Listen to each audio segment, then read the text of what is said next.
And now Greg Remmenga joins us with some more free legal advice. Today we're going to talk about the process after someone files a complaint or a lawsuit. What happens next, basically? Well, when you file the complaint, the start of the lawsuit, you file some general allegations, enough to let the other side know what your complaint is and the allegations and the basis for it, but you don't have to include every single fact. Okay. It's more of a summary of all the things that are involved in why you're suing. Okay. After that, the other side has some time that they have to answer. The answer, they admit the things that they agree with, they can deny the things they don't agree with, and it's the answer date. Gotcha. After the answer date, both sides have to disclose names of witnesses and the documents that they have. And then once those disclosures happens, the court will set it for trial and start the discovery process.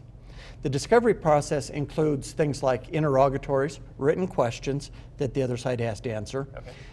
request for admissions. I ask you to admit something and you have to tell me whether you admit it or deny it.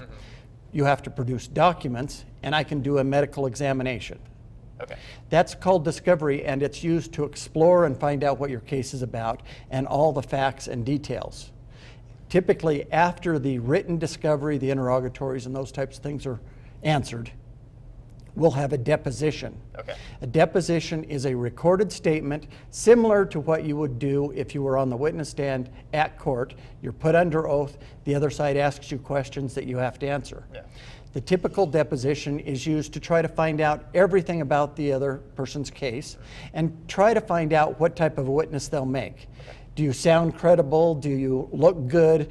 Evaluate how you'd look in front of the judge or the jury, and to nail down how did the accident happen or what some of the facts are, so that if you change your mind when it comes to the trial, we have a recorded statement saying, here's what you said a month ago. Right, yeah.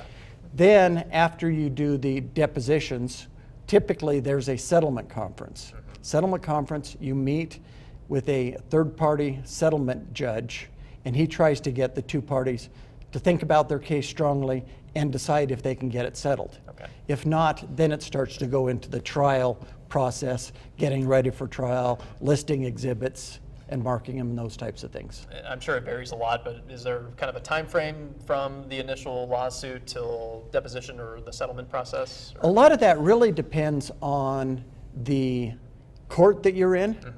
If you're in a Mesa County court, the court date can get set a lot quicker than if you're in the Denver court. Sure. So unfortunately, people don't do as much preparation as they maybe should when it's a long ways out. Yeah. So if the trial is a year and a half from now, the depositions might not take place for 2 or 3 months. If the trial is going to be 6 months, we start doing them a lot quicker. Yeah, that makes sense. But it really counts backwards from the trial date when you set the trial date. Absolutely. All right, good stuff, Greg. Thank you so much. If you have any questions for Greg, you can contact him with that info